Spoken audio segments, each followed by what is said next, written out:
Hi friends, welcome back to my channel. This is Priya. నా phone చిన్న problem రావడం వల్ల నేను ఈ మధ్యలో వీడియోస్ పెట్టడం కుదరలేదనమాట. నా ఫోన్ అయితే బాగైపోయింది. సో ఇంకా నుంచి అయితే నేను మీకు కంటిన్యూగా వీడియోస్ పెడుతూనే ఉంటాను ఫ్రెండ్స్. సో ఇవాళైతే మా బావ బర్త్డే అనమాట. మా బావ బర్త్డేకి నేను ఇలా గ్రీటింగ్ కార్డ్ తయారు చేశాను. సో అది మీకు చూపించాలనుకున్నాను, అందుకే చూపిస్తున్నాను అనమాట. దీంట్లో మా బావ చిన్నప్పుడు ఫొటోస్ దగ్గర నుంచి పెద్ద విధానం దాకా ఉండేవి, అంటే 25 ఇయర్స్ వచ్చేదాకా ఉన్న ఫొటోస్ అన్నీ కూడా దీంట్లో నేను పెట్టానన్నమాట. సో అలా తయారు చేశాను మా బావకి గ్రీటింగ్ కార్డు. తనకి జీవితాంతం గుర్తుండిపోవాలి, అలా ఒక ఏదైనా చిన్న గిఫ్ట్ ఇవ్వాలని అనుకున్నాను. సో అందుకని చెప్పేసి నేను ఇలా తయారు చేశాను అనమాట.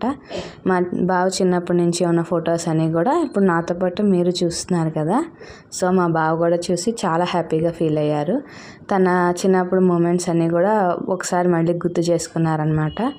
ఏదో నాకు తోచిన విధానంగా ఇలా గ్రీటింగ్ కార్డ్ తయారు చేసి తనకి సర్ప్రైజ్ ప్లాన్ చేశాను అనమాట.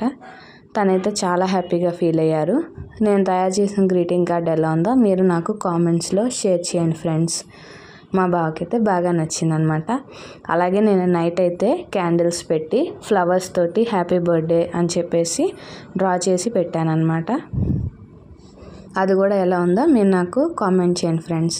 ఆ లైటింగ్స్ మధ్యలో ఆ ఫ్లవర్స్ తోటి డెకరేషన్ చేయడం అయితే మా బావకి అయితే బాగా నచ్చిందనమాట. హ్యాపీ బర్త్డే బావ అని చెప్పేసి రోజ్ ఫ్లవర్స్ తోటి డెకరేట్ చేసి చుట్టూరా క్యాండిల్స్ పెట్టి చేశాను అనమాట. నిన్న నైట్ అయితే మా బావకి ఇలా సర్ప్రైజ్ ప్లాన్ చేశాను.